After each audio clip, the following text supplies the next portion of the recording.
Hello YouTube, my name is Nero, and today we have some Call of Duty Advanced Warfare. So this is going to be the new Call of Duty game that's coming out by Sledgehammer Games. Some people were speculating that the game itself was actually going to be a World War I game. In yesterday's video I talked about how that just can't be possible based upon the screenshots that they released. And then last night they put out this trailer. Now this is only pertaining to the campaign, but there's a lot of things you can learn from a campaign based trailer. You can learn what the setting of the game is going to be. You can learn about some of the weapons and the plots and like what's going on within the game. So what we're going to do, for those of you guys that haven't seen the trailer, I'm going to play the trailer in its entirety here. It's only like 2.5 minutes long, and then after that I'm going to point out some things I noticed in the trailer that other people may not have noticed, and we're going to talk about those. So stick around, hope you guys enjoy.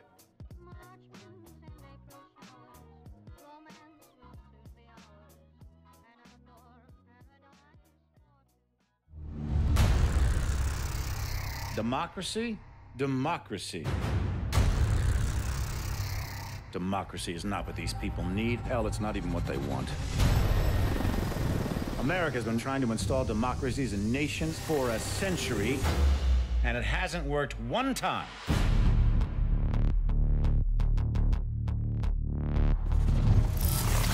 These countries don't have the most basic building blocks to support a democracy.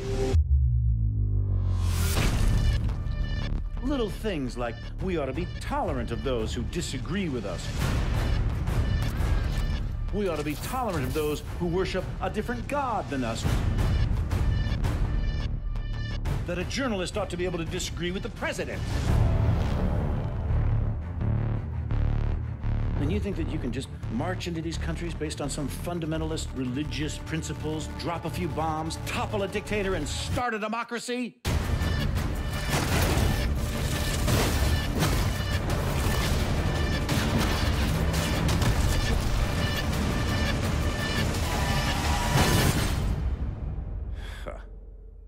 Give me a break.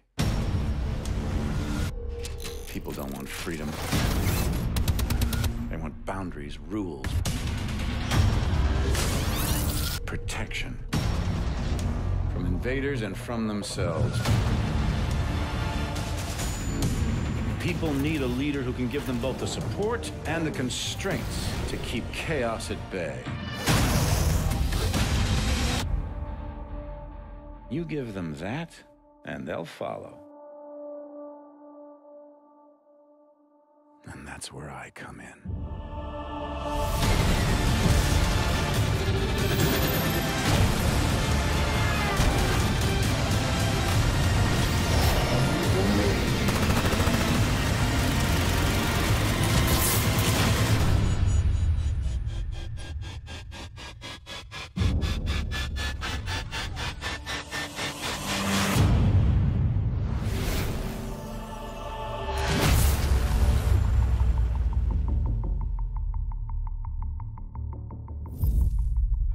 Alright, and now it is time to start talking about this trailer. So, one of the first things we notice, and I'm going to be doing this in the order that they appeared in the campaign, is the first thing we see is a very heavily armored character. And we see a bunch of these throughout the entirety of the video. What exactly does this mean for Call of Duty Advanced Warfare? I have no idea. There is a lot of heavily armored people throughout this, and we're going to be seeing more pictures of that going forward. Next up, we have this aircraft that just caught my eye, right? And if you guys have played Black Ops 2, you probably caught your guys' eyes as well. If you look at this, it is very strikingly similar to those used during Black Ops 2. And actually, throughout this entire trailer, you find a bunch of different things that really seem like they were inspired from Black Ops 2, which it seems like this is going to be a lot like Black Ops 2, but maybe a bit further in the future. We're going to have to see about that. But yeah, there's definitely that. We've got the private military corporation being the Atlas, and the prior trailer that we had that everyone was talking about the private military corporations and how, you know, they really affect the world and how people don't know about them, and what if they were to, you know, be hired and try to take over the world with all the private military corporations and how all that would work.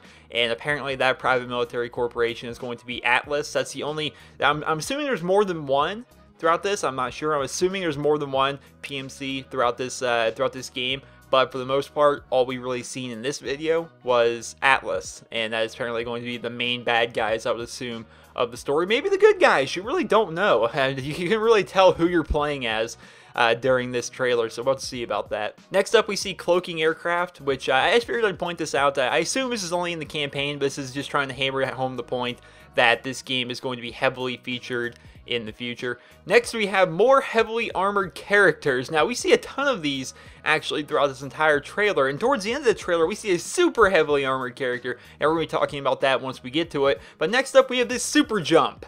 Anyone else notice this guy's super jumping? He's ridiculously high in the air and really far. I really hope that this is a single player only feature and not featured whatsoever in the multiplayer, because, you know, scuff jumping is already annoying. Imagine if you could scuff jump 10 feet in the air. It'd become more like Halo than it would Call of Duty. But I assume most of this stuff is for campaign, I would honestly assume. You see stuff like this, really ambitious stuff like this during a bunch of the Call of Duty release trailers. You'll see a bunch of them. If you go back and look at Black Ops 2, or you go back and look at Modern Warfare 3, you see a bunch of things that appeared, they're like, oh my god, that looks ridiculous. I hope that's not in the multiplayer. And then it turns out it's never actually in the multiplayer. It's mainly just for the campaign, the single player story mode. So I would assume Super Jump is single player only. I would assume, and I hope. But next we have more big warship stuff, which I figured I'd point that out. Now, they're really, once again, trying to really hammer home the fact that this is really set in the future. So next we have our first-person look at a gun. Now, this is not my editing. This is nothing wrong with my video. It appears the editor of the trailer actually forgot to disable resample on this here clip, giving it that ghosting on the reticle. Or at least I hope that's the case. Maybe it's not. Maybe the reticle actually is supposed to look like that. I don't know, but it looks like it was just, you know, a bad render or a bad edit on someone's part. But it does feature an optical sight that looks pretty similar to Call of Duty Ghost Tracker's sight, and it has a silencer on it. It's tough to tell, but I bet this, by the shape of it, it's probably a submachine gun. But once again, we really don't know. All we can do is say, hey, look, doesn't that look like a submachine gun? Or hey, doesn't that look like a rifle? Because unless it's something of a very clear shape, a very recognizable gun like an M16 or an AK-47 or something like that, it's going to be pretty difficult to point out these weapons and say, hey, this is the weapon. Oh my god, confirmed. You know, you just look at it, you're like, huh, well, that looks like a futuristic submachine gun looking thing. Maybe. Not sure. Next, we have this guy. Alright, so this guy's going to throw a nade thing. And watch what happens. See, perhaps this is some kind of throwable device that acts like the Oracle killstreak from Call of Duty Ghost. Or maybe it's just something that's used in the campaign, which I assume is the case. Call of Duty Black Ops 2 had a bunch of goofy stuff like this during the campaign that we would see in the trailers, and we're like, oh my god, how are we supposed to defend against this in the multiplayer? And then it turns out that it wasn't even in the multiplayer. So once again, I assume this is going to be a single player only thing, but it's pretty neat. It's kind of like an Oracle thing. I don't know, it's weird. And you also get a look at the reticle of that goofy looking red dot sight too, so you get to look at that as well. Next, we have a third-person look at a weapon. This looks to be kind of like an assault rifle of some description, but with a giant silencer on it. You really can't tell much. I just figured I'd point this out. Hey, here's another look. It's a very clear look at a weapon. There's other times where you'll see a weapon from a third-person perspective, but you really don't get the right angle on it. You can't really see it that well. This is probably the best example of a third-person image of a weapon during this trailer, so it looks pretty good. Looks more like a rifle. Once again, all speculation. We can't really tell. Next up, we have the super heavily armored soldier with a chain gun. Hello, Titanfall! Did Titanfall inspire anything in this game? Because what in the hell, man? Wait, this guy is literally in a mini Titan with a chain gun, man. You thought the Juggernaut was crazy? Look at this guy. He's like Juggernaut 2.0. And I don't know.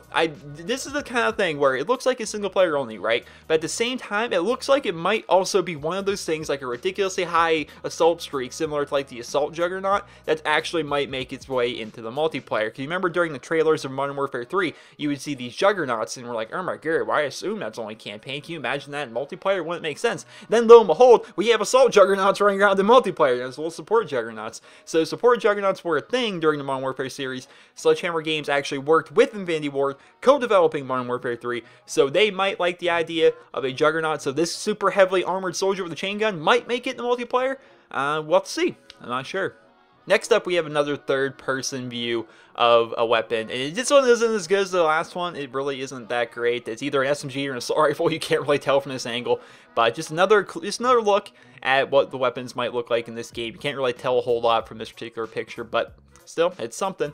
Next, we have drones, alright? Now, these are strikingly similar to the Dragonfire from Black Ops 2. You see these a bunch throughout the campaign. You see a bunch of the aircraft and a bunch of the stuff that you see in this actually just completely reminds me of Black Ops 2. And speaking of Black Ops 2, we have spider gloves, which are also in Black Ops 2. And I assume this is only for the campaign. They're basically used for climbing up walls and such, although that'd be an interesting change to Call of Duty. But one of the things about Call of Duty, man, is the reason it sells so well every year, and so many people play it every single year, is that they change around the features. They change around the guns and the maps and the kill streaks, and they change around some stuff, some equipment, but for the most part, it stays the same every single year. You still get that same core experience, which is what people are looking for when they play Call of Duty. Can you imagine Call of Duty with spider gloves and with super jump? That wouldn't really be Call of Duty much anymore, would it? It would be very different. That'd be a giant risk. I mean, I'm all for taking risk in the Call of Duty series, but a risk to the point where we have spider gloves and super jump, that's a bit too much of a risk for the Call of Duty series. So once again, probably campaign only. And speaking of campaign only, we have some hover bikes. Once again, further hammering home the point that we are in the future. If you can already guess already, we have hover bikes, therefore we're probably in the future. And the final thing I'm going to point out is we have another look at the fancy new optical attachment. Now, this is basically everything that I saw in the trailer that I thought was worth pointing out. I'm not much of a single player guy, of course. I played through the campaign, I played through the single player in every single Call of Duty game. But for the most part, I really don't see much of a point in breaking down every single little thing about the campaign. Like, oh my god, look at this guy. He's probably part of this faction. He does this and he does this. I'm more interested in, you know, the time period of the game, how multiplayer is going to work, maybe get an idea of some of the guns and some of the factions during the game.